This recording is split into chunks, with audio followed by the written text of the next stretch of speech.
Kitab Keluaran. Keluaran pasal 1. Orang Israel ditindas di Mesir. Inilah nama para anak Israel yang datang ke Mesir bersama-sama dengan Yakub. Mereka datang dengan keluarganya masing-masing. Ruben, Simeon, Levi dan Yehuda, Isakar, Sebulon dan Benyamin, dan serta Naftali, Gad dan Asher. Seluruh keturunan yang diperoleh Yakub berjumlah 70 jiwa, tetapi Yusuf telah ada di Mesir. Kemudian matilah Yusuf, serta semua saudara-saudaranya, dan semua orang yang seangkatan dengan dia. Orang-orang Israel beranak cucu dan tak terbilang jumlahnya. Mereka bertambah banyak dan dengan dahsyat berlipat ganda, sehingga negeri itu dipenuhi mereka. Kemudian bangkitlah seorang raja baru memerintah tanah Mesir yang tidak mengenal Yusuf. Berkatalah raja itu kepada rakyatnya, "Bangsa Israel itu sangat banyak dan lebih besar jumlahnya daripada kita. Marilah kita bertindak dengan bijaksana terhadap mereka, supaya mereka jangan bertambah banyak lagi, dan jika terjadi peperangan, jangan bersekutu nanti dengan musuh kita dan memerangi kita, lalu pergi dari negeri ini. Sebab itu pengawas-pengawas Rodi ditempatkan atas mereka untuk menindas mereka dengan kerja paksa.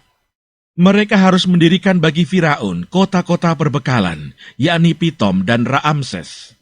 Tetapi makin ditindas, makin bertambah banyak dan berkembang mereka, sehingga orang merasa takut kepada orang Israel itu.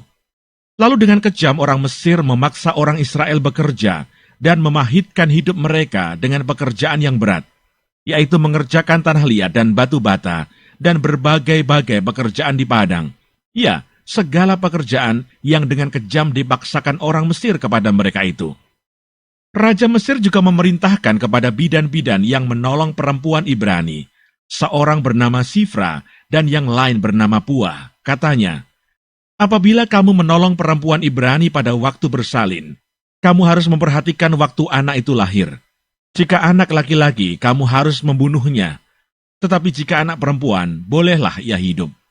Tetapi bidan-bidan itu takut akan Allah dan tidak melakukan seperti yang dikatakan Raja Mesir kepada mereka, dan membiarkan bayi-bayi itu hidup.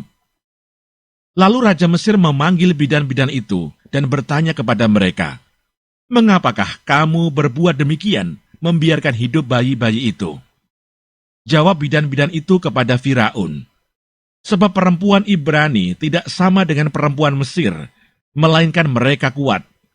Sebelum bidan datang, mereka telah bersalin. Maka Allah berbuat baik kepada bidan-bidan itu.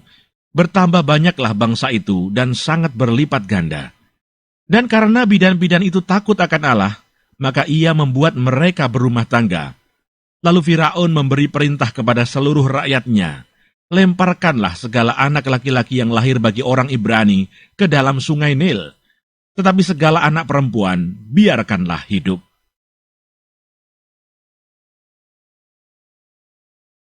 Keluaran pasal 2. Musa lahir dan diselamatkan. Seorang laki-laki dari keluarga Levi kawin dengan seorang perempuan Levi. Lalu mengandunglah ia dan melahirkan seorang anak laki-laki. Ketika dilihatnya bahwa anak itu cantik, disembunyikannya 3 bulan lamanya. Tetapi ia tidak dapat menyembunyikannya lebih lama lagi. Sebab itu diambilnya sebuah peti pandan, dipakalnya dengan gala-gala dan ter, diletakkannya bayi itu di dalamnya, dan ditaruhnya peti itu di tengah-tengah teberau di tepi sungai Nil. Kakaknya perempuan berdiri di tempat yang agak jauh untuk melihat apakah yang akan terjadi dengan dia. Maka datanglah putri Firaun untuk mandi di sungai Nil, sedang dayang-dayangnya berjalan-jalan di tepi sungai Nil. Lalu terlihatlah olehnya peti yang di tengah-tengah teberau itu. Maka disuruhnya hambanya perempuan untuk mengambilnya. Ketika dibukanya, dilihatnya bayi itu, dan tampaklah anak itu menangis. Sehingga belas kasihanlah ia kepadanya dan berkata, "Tentulah ini bayi orang Ibrani." Lalu bertanyalah kakak anak itu kepada putri Firaun, "Akan kupanggilkah bagi tuan putri seorang inang penyusu dari perempuan Ibrani untuk menyusukan bayi itu bagi tuan putri?" Saut putri Firaun kepadanya, "Baiklah." Lalu pergilah gadis itu memanggil ibu bayi itu. Maka berkatalah putri Firaun kepada ibu itu, "Bawalah bayi ini dan susukanlah dia bagiku, maka aku akan memberi upah kepadamu." Kemudian perempuan itu mengambil bayi itu dan menyusuinya.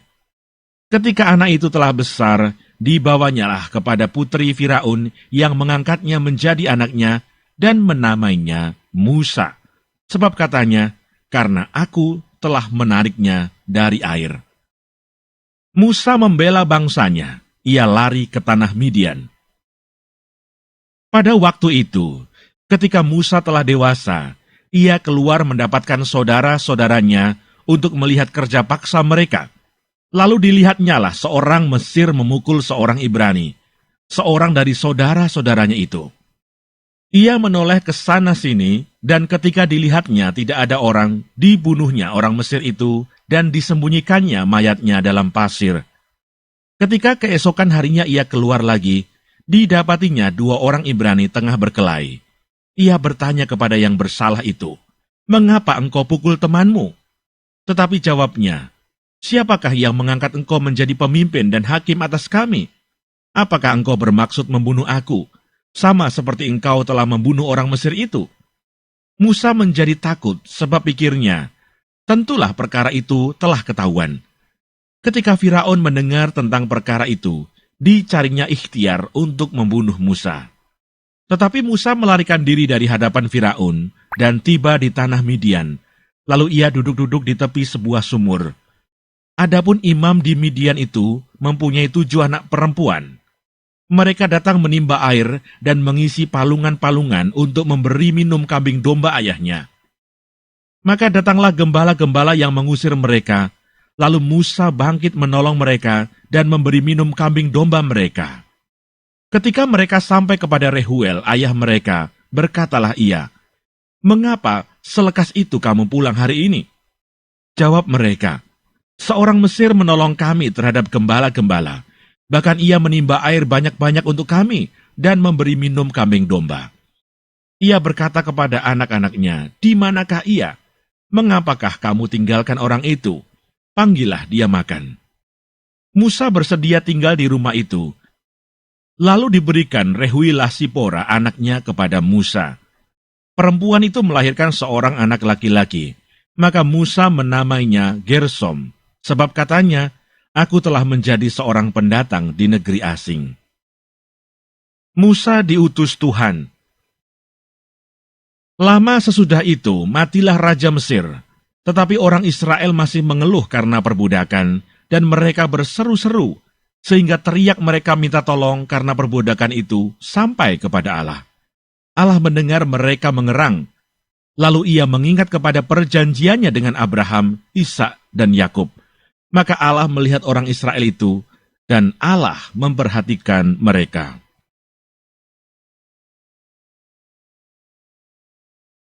Keluaran pasal 3. Adapun Musa, ia biasa menggembalakan kambing domba Yitro, mertuanya, imam di Midian. Sekali ketika ia menggiring kambing domba itu ke seberang padang gurun, sampailah ia ke gunung Allah, yakni gunung Horeb.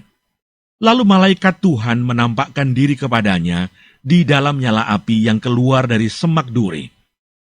Lalu ia melihat dan tampaklah, semak duri itu menyala, tetapi tidak dimakan api. Musa berkata, "Baiklah aku menyimpang ke sana untuk memeriksa penglihatan yang hebat itu. Mengapakah tidak terbakar semak duri itu?" Ketika dilihat Tuhan bahwa Musa menyimpang untuk memeriksanya, berserulah Allah dari tengah-tengah semak duri itu kepadanya, "Musa, Musa." Dan ia menjawab, "Ya Allah." Lalu ia berfirman, "Janganlah datang dekat-dekat, tanggalkanlah kasutmu dari kakimu, sebab tempat di mana engkau berdiri itu adalah tanah yang kudus." Lagi ia berfirman, "Akulah Allah ayahmu, Allah Abraham, Allah Ishak, dan Allah Yakub." Lalu Musa menutupi mukanya, sebab ia takut memandang Allah. Dan Tuhan berfirman, "Aku telah memperhatikan dengan sungguh kesengsaraan umatku di tanah Mesir, dan aku telah mendengar seruan mereka yang disebabkan oleh pengerah-pengerah mereka. Ya, aku mengetahui penderitaan mereka. Sebab itu aku telah turun untuk melepaskan mereka dari tangan orang Mesir dan menuntun mereka keluar dari negeri itu ke suatu negeri yang baik dan luas, suatu negeri yang berlimpah-limpah susu dan madunya, ke tempat orang Kanaan, orang Het, orang Amori, orang Feris, orang Hewi, dan orang Yebus. Sekarang seruan orang Israel telah sampai kepadaku. Juga telah kulihat betapa kerasnya orang Mesir menindas mereka. Jadi sekarang pergilah, aku mengutus engkau kepada Firaun untuk membawa umatku orang Israel keluar dari Mesir. Tetapi Musa berkata kepada Allah, siapakah aku ini? Maka aku yang akan menghadap Firaun dan membawa orang Israel keluar dari Mesir. Lalu firman-Nya, bukankah aku akan menyertai engkau? Inilah tanda bagimu, bahwa aku yang mengutus engkau. Apabila engkau telah membawa bangsa itu keluar dari Mesir, maka kamu akan beribadah kepada Allah di gunung ini.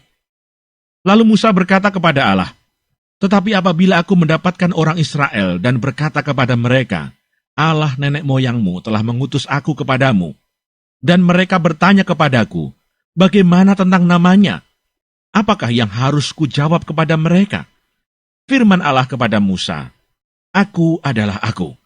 Lagi firman-Nya, beginilah kau katakan kepada orang Israel itu, akulah aku, telah mengutus aku kepadamu.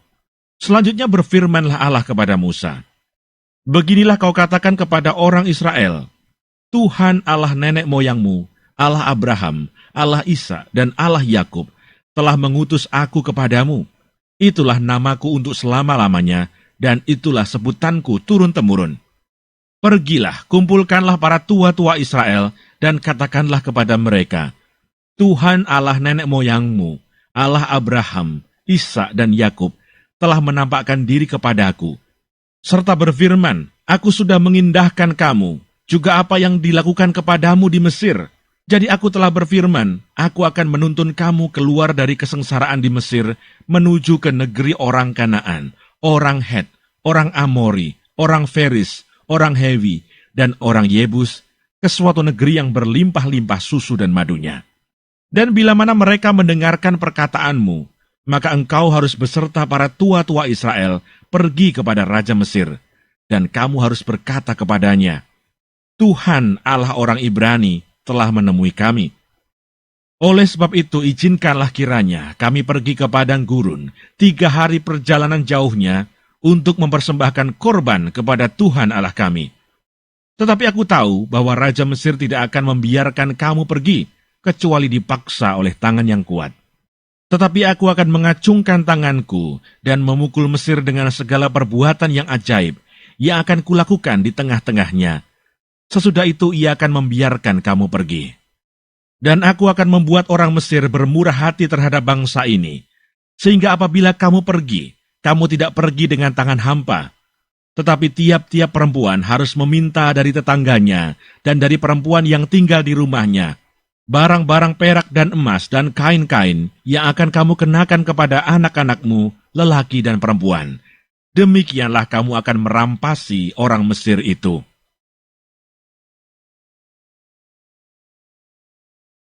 Keluaran pasal 4. Lalu sahut Musa, bagaimana jika mereka tidak percaya kepadaku dan tidak mendengarkan perkataanku, melainkan berkata, Tuhan tidak menampakkan diri kepadamu. Tuhan berfirman kepadanya, apakah yang di tanganmu itu? Jawab Musa, tongkat. Firman Tuhan, lemparkanlah itu ke tanah. Dan ketika dilemparkannya ke tanah, maka tongkat itu menjadi ular, sehingga Musa lari meninggalkannya. Tetapi firman Tuhan kepada Musa, ulurkanlah tanganmu dan peganglah ekornya. Musa mengulurkan tangannya, ditangkapnya ular itu, lalu menjadi tongkat di tangannya, supaya mereka percaya bahwa Tuhan Allah nenek moyang mereka, Allah Abraham, Allah Isa, dan Allah Yakub telah menampakkan diri kepadamu. Lagi firman Tuhan kepadanya, masukkanlah tanganmu ke dalam bajumu. Dimasukkannya tangannya ke dalam bajunya, dan setelah ditariknya keluar, maka tangannya kena kusta, putih seperti salju. Sesudah itu firman-Nya, masukkanlah tanganmu kembali ke dalam bajumu. Musa memasukkan tangannya kembali ke dalam bajunya, Dan setelah ditariknya keluar, maka tangan itu pulih kembali seperti seluruh badannya. Jika mereka tidak percaya kepadamu dan tidak mengindahkan tanda mukjizat yang pertama, maka mereka akan percaya kepada tanda mukjizat yang kedua. Dan jika mereka tidak juga percaya kepada kedua tanda mukjizat ini dan tidak mendengarkan perkataanmu, maka engkau harus mengambil air dari sungai Nil dan harus kau curahkan di tanah yang kering. Lalu air yang kau ambil itu akan menjadi darah di tanah yang kering itu. Lalu kata Musa kepada Tuhan, "Ah Tuhan, aku ini tidak pandai bicara, dahulu pun tidak, dan sejak engkau berfirman kepada hamba-Mu pun tidak, sebab aku berat mulut dan berat lidah." Tetapi Tuhan berfirman kepadanya, "Siapakah yang membuat lidah manusia? Siapakah yang membuat orang bisu atau tuli? Membuat orang melihat atau buta? Bukankah aku, yakni Tuhan? Oleh sebab itu pergilah, aku akan menyertai lidahmu dan mengajar engkau apa yang harus kau katakan." Tetapi Musa berkata, "Ah Tuhan, utuslah kiranya siapa saja yang patut kau utus." Maka bangkitlah murka Tuhan terhadap Musa, dan ia berfirman, "Bukankah di situ Harun, orang Levi itu kakakmu? Aku tahu bahwa ia pandai bicara, lagi pula ia telah berangkat menjumpai engkau, dan apabila ia melihat engkau, ia akan bersuka cita dalam hatinya. Maka engkau harus berbicara kepadanya, dan menaruh perkataan itu ke dalam mulutnya. Aku akan menyertai lidahmu dan lidahnya, dan mengajarkan kepada kamu apa yang harus kamu lakukan. Ia harus berbicara bagimu kepada bangsa itu. Dengan demikian ia akan menjadi penyambung lidahmu, dan engkau akan menjadi seperti Allah baginya. Dan bawalah tongkat ini di tanganmu, yang harus kau pakai untuk membuat tanda-tanda mukjizat." Musa kembali ke Mesir. Lalu Musa kembali kepada mertuanya Yitro serta berkata kepadanya, "Izinkanlah kiranya aku kembali kepada saudara-saudaraku yang ada di Mesir untuk melihat apakah mereka masih hidup." Yitro berkata kepada Musa, "Pergilah dengan selamat. Adapun Tuhan sudah berfirman kepada Musa di Midian, kembalilah ke Mesir, sebab semua orang yang ingin mencabut nyawamu telah mati." Kemudian Musa mengajak istri dan anak-anaknya lelaki, lalu menaikkan mereka ke atas keledai, dan ia kembali ke tanah Mesir. Dan tongkat Allah itu dipegangnya di tangannya. Firman Tuhan kepada Musa, "Pada waktu engkau hendak kembali ini ke Mesir, ingatlah, supaya segala mukjizat yang telah kuserahkan ke dalam tanganmu, kau perbuat di depan Firaun. Tetapi aku akan mengeraskan hatinya, sehingga ia tidak membiarkan bangsa itu pergi. Maka engkau harus berkata kepada Firaun, beginilah firman Tuhan, Israel ialah anakku, anakku yang sulung. Sebab itu aku berfirman kepadamu, biarkanlah anakku itu pergi, supaya ia beribadah kepadaku. Tetapi jika engkau menolak membiarkannya pergi, maka aku akan membunuh anakmu, anakmu yang sulung." Tetapi di tengah jalan, di suatu tempat bermalam, Tuhan bertemu dengan Musa dan berikhtiar untuk membunuhnya. Lalu Sipora mengambil pisau batu, dipotongnya kulit khatan anaknya, kemudian disentuhnya dengan kulit itu kaki Musa sambil berkata, "Sesungguhnya engkau pengantin darah bagiku." Lalu Tuhan membiarkan Musa, "Pengantin darah," kata Sipora waktu itu, karena mengingat sunat itu. Berfirmanlah Tuhan kepada Harun, "Pergilah ke padang gurun menjumpai Musa." Ia pergi dan bertemu dengan dia di gunung Allah, lalu menciumnya. Kemudian Musa memberitahukan kepada Harun segala firman Tuhan yang disuruhkannya kepadanya untuk disampaikan, dan segala tanda mukjizat yang diperintahkannya kepadanya untuk dibuat. Lalu pergilah Musa beserta Harun, dan mereka mengumpulkan semua tua-tua Israel. Harun mengucapkan segala firman yang telah diucapkan Tuhan kepada Musa, serta membuat di depan bangsa itu tanda-tanda mukjizat itu. Lalu percayalah bangsa itu, dan ketika mereka mendengar bahwa Tuhan telah mengindahkan orang Israel dan telah melihat kesengsaraan mereka, maka berlututlah mereka dan sujud menyembah.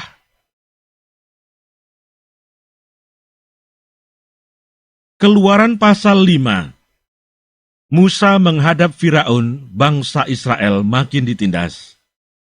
Kemudian Musa dan Harun pergi menghadap Firaun, lalu berkata kepadanya, Beginilah firman Tuhan Allah Israel.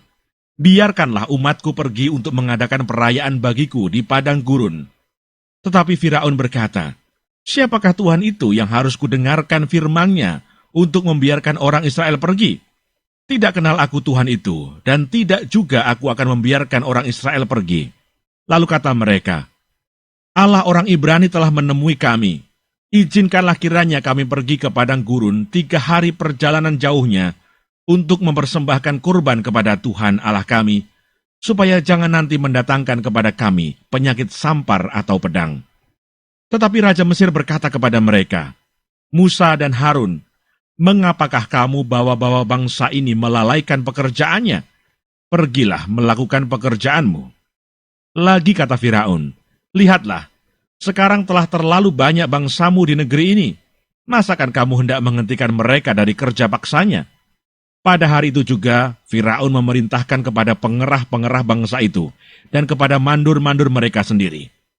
Tidak boleh lagi kamu memberikan jerami kepada bangsa itu untuk membuat batu bata seperti sampai sekarang. Biarlah mereka sendiri yang pergi mengumpulkan jerami, tetapi jumlah batu bata yang harus dibuat mereka sampai sekarang, bebankanlah itu juga kepada mereka, dan jangan menguranginya karena mereka pemalas. Itulah sebabnya mereka berteriak-teriak, izinkanlah kami pergi mempersembahkan korban kepada Allah kami. Pekerjaan orang-orang ini harus diperberat, sehingga mereka terikat kepada pekerjaannya dan jangan mempedulikan perkataan dusta. Maka para pengerah bangsa itu dan para mandurnya pergi dan berkata kepada mereka, beginilah kata Firaun, aku tidak memberi jerami lagi kepadamu. Pergilah kamu sendiri mengambil jerami. Di mana saja kamu mendapatnya, tetapi pekerjaanmu sedikit pun tidak boleh kurang. Lalu berseraklah bangsa itu ke seluruh tanah Mesir untuk mengumpulkan tunggul gandum sebagai pengganti jerami. Dan pengerah-pengerah itu mendesak mereka dengan berkata, selesaikan pekerjaanmu, yaitu tugas sehari, seperti pada waktu ada jerami. Lalu pengerah-pengerah Firaun memukul mandur-mandur Israel yang mereka angkat sambil bertanya, mengapakah kamu pada hari ini tidak menyelesaikan jumlah batu bata yang harus kamu buat seperti kemarin? Sesudah itu pergilah para mandur Israel kepada Firaun dan mengadukan halnya kepadanya. Mengapakah Tuanku berlaku seperti itu terhadap hamba-hambamu ini? Jerami tidak diberikan lagi kepada hamba-hambamu ini, tetapi walaupun begitu, kami diperintahkan, buatlah batu bata. Dan dalam pada itu hamba-hambamu ini dipukuli, padahal rakyat Tuankulah yang bersalah. Tetapi ia berkata, pemalas kamu, pemalas. Itulah sebabnya kamu berkata, izinkanlah kami pergi mempersembahkan kurban kepada Tuhan. Jadi sekarang pergilah, bekerja. Jerami tidak akan diberikan lagi kepadamu. Tetapi jumlah batu bata yang sama harus kamu serahkan. Maka mengertilah para mandur Israel bahwa mereka ada dalam keadaan susah, karena dikatakan kepada mereka, kamu tidak boleh mengurangi jumlah batu bata pada tiap-tiap hari. Waktu mereka meninggalkan Firaun, berjumpalah mereka dengan Musa dan Harun yang sedang menantikan mereka. Lalu mereka berkata kepada keduanya, kiranya Tuhan memperhatikan perbuatanmu dan menghukumkan kamu, karena kamu telah membusukkan nama kami kepada Firaun dan hamba-hambanya, dan dengan demikian kamu telah memberikan pisau kepada mereka untuk membunuh kami. Lalu Musa kembali menghadap Tuhan, katanya, Tuhan, mengapakah kau perlakukan umat ini begitu bengis? Mengapa pula aku yang kau utus? Sebab sejak aku pergi menghadap Firaun untuk berbicara atas namamu, dengan jahat diperlakukannya umat ini, dan engkau tidak melepaskan umatmu sama sekali. Tetapi Tuhan berfirman kepada Musa, sekarang engkau akan melihat apa yang akan kulakukan kepada Firaun, sebab dipaksa oleh tangan yang kuat, ia akan membiarkan mereka pergi. Ya, dipaksa oleh tangan yang kuat, ia akan mengusir mereka dari negerinya.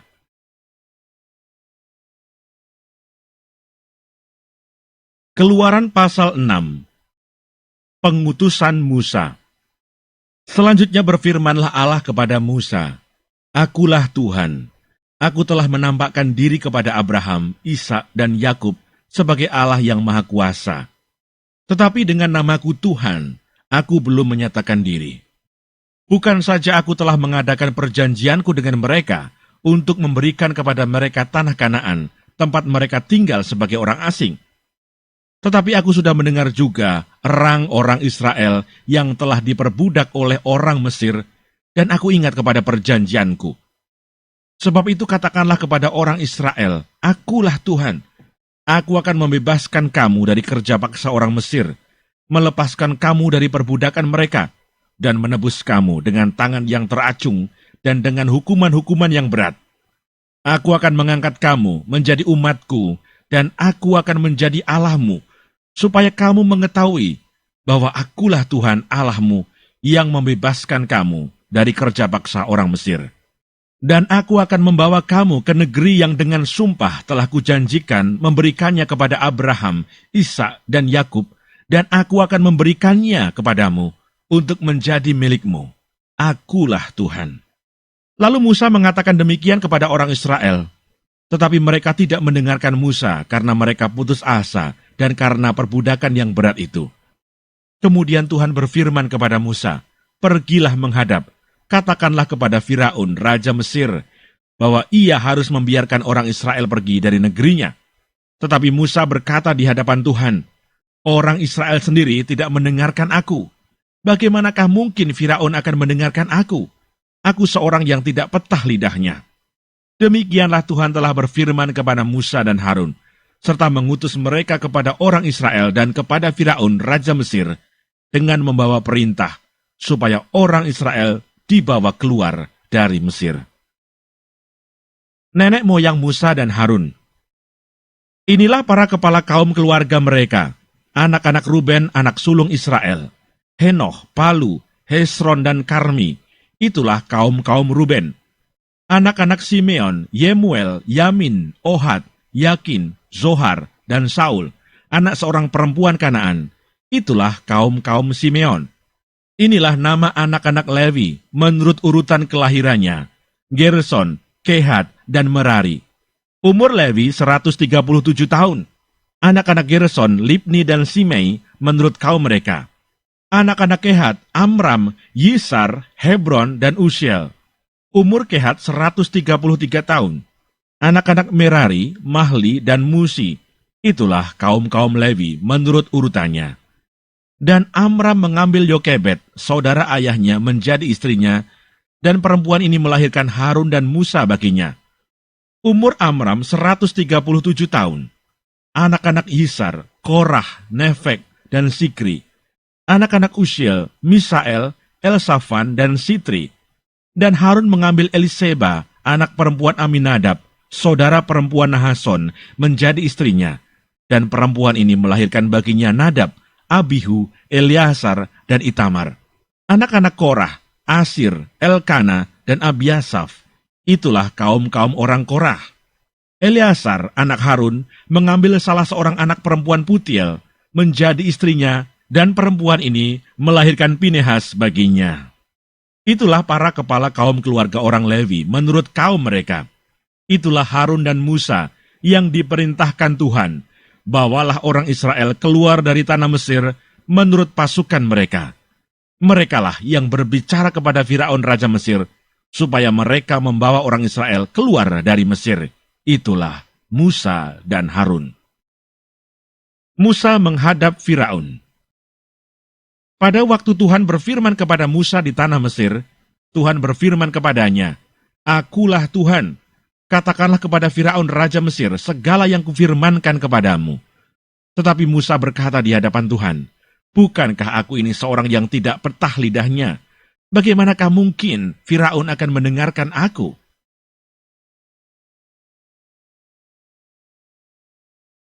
Keluaran pasal 7.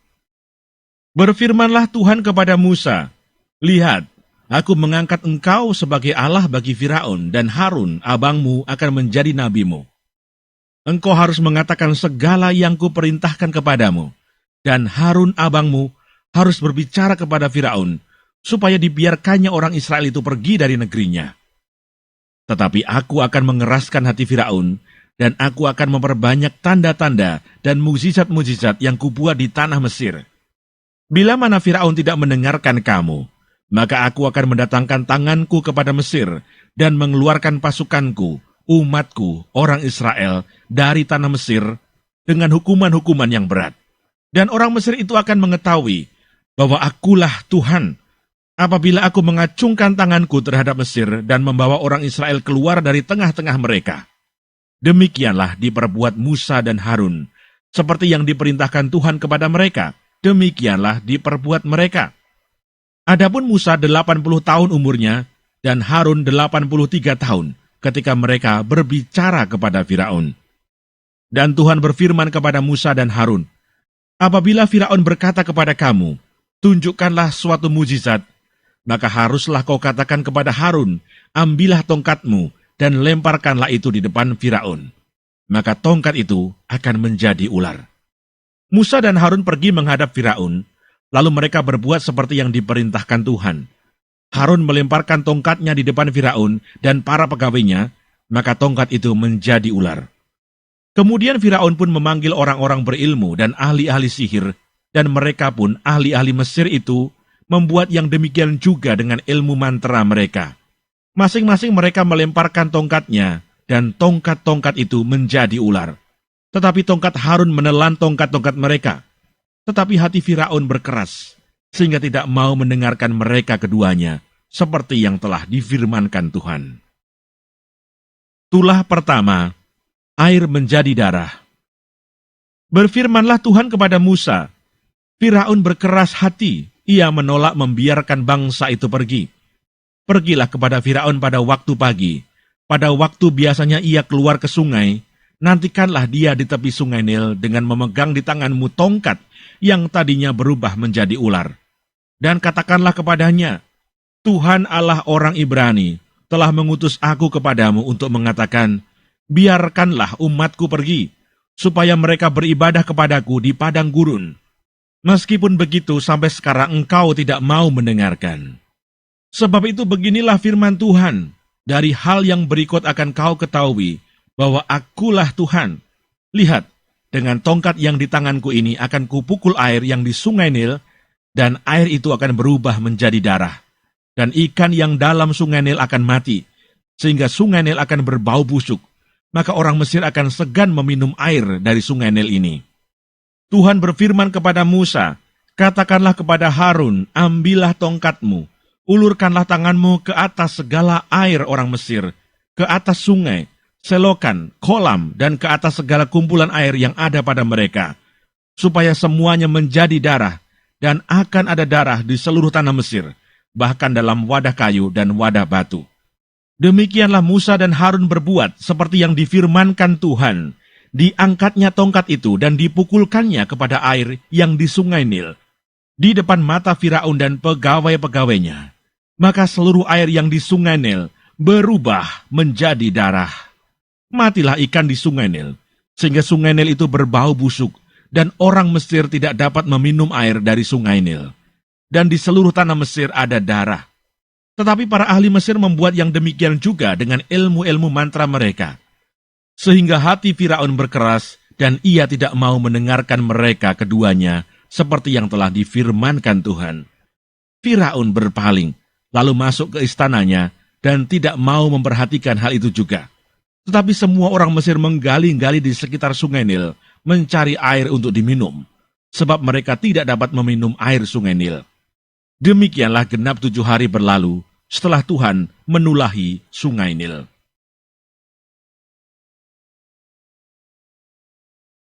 Keluaran pasal 8. Tulah kedua, katak. Berfirmanlah Tuhan kepada Musa, pergilah menghadap Firaun dan katakan kepadanya, beginilah firman Tuhan, biarkanlah umatku pergi, supaya mereka beribadah kepadaku. Jika engkau menolak membiarkannya pergi, maka aku akan menulahi seluruh daerahmu dengan katak. Katak-katak akan mengeriap dalam sungai Nil, lalu naik dan masuk ke dalam istanamu dan kamar tidurmu. Ya, sampai ke dalam tempat tidurmu, ke dalam rumah pegawai-pegawaimu dan rakyatmu, bahkan ke dalam pembakaran rotimu, serta ke dalam tempat adonanmu. Katak-katak itu akan naik memanjati engkau, memanjati rakyatmu dan segala pegawaimu. Berfirmanlah Tuhan kepada Musa, katakanlah kepada Harun, ulurkanlah tanganmu dengan tongkatmu ke atas sungai, ke atas selokan, dan ke atas kolam, dan buatlah katak-katak bermunculan meliputi tanah Mesir. Lalu Harun mengulurkan tangannya ke atas segala air di Mesir, maka bermunculanlah katak-katak, lalu menutupi tanah Mesir. Tetapi para ahli itu pun membuat yang demikian juga dengan ilmu-ilmu mantra mereka, sehingga mereka membuat katak-katak bermunculan meliputi tanah Mesir. Kemudian Firaun memanggil Musa dan Harun serta berkata, berdoalah kepada Tuhan, supaya dijauhkannya katak-katak itu daripadaku dan daripada rakyatku. Maka aku akan membiarkan bangsa itu pergi, supaya mereka mempersembahkan korban kepada Tuhan. Kata Musa kepada Firaun, silahkanlah tuanku, katakan kepadaku, bila aku akan berdoa untukmu, untuk pegawaimu dan rakyatmu, supaya katak-katak itu dilenyapkan daripadamu, dan dari rumah-rumahmu, dan hanya tinggal di sungai Nil saja. Katanya, besok. Lalu kata Musa, jadilah seperti katamu itu, supaya tuanku mengetahui bahwa tidak ada yang seperti Tuhan Allah kami. Maka katak-katak itu akan dijauhkan daripadamu, dari rumah-rumahmu, dari pegawai-pegawaimu, dan dari rakyatmu, dan hanya akan tinggal di sungai Nil saja.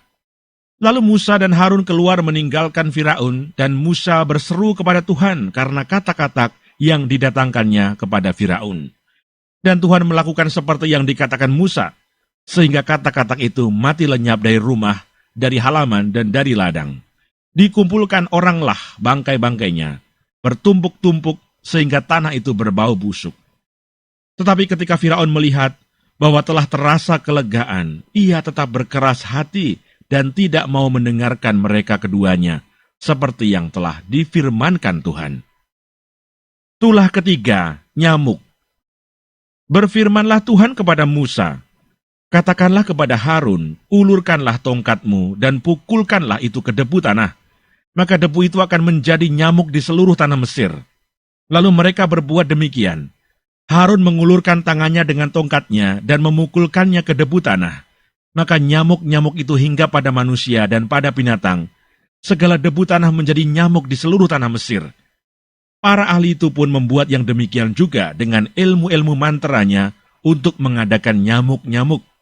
Tetapi mereka tidak dapat. Demikianlah nyamuk-nyamuk itu hinggap pada manusia dan pada binatang. Lalu berkatalah para ahli itu kepada Firaun, inilah tangan Allah. Tetapi hati Firaun berkeras, dan ia tidak mau mendengarkan mereka, seperti yang telah difirmankan Tuhan. Tulah keempat, lalat pikat. Berfirmanlah Tuhan kepada Musa, bangunlah pagi-pagi dan berdirilah menantikan Firaun. Pada waktu biasanya ia keluar ke sungai, dan katakanlah kepadanya, beginilah firman Tuhan, biarkanlah umatku pergi, supaya mereka beribadah kepadaku. Sebab jika engkau tidak membiarkan umatku itu pergi, maka aku akan melepaskan pikat terhadap engkau, terhadap pegawai-pegawaimu, rakyatmu, dan rumah-rumahmu, sehingga rumah-rumah orang Mesir bahkan tanah di mana mereka berdiri akan penuh dengan pikat. Tetapi pada hari itu aku akan mengecualikan tanah Goshen di mana umatku tinggal, sehingga di sana tidak ada terdapat pikat, supaya engkau mengetahui bahwa aku Tuhan ada di negeri ini.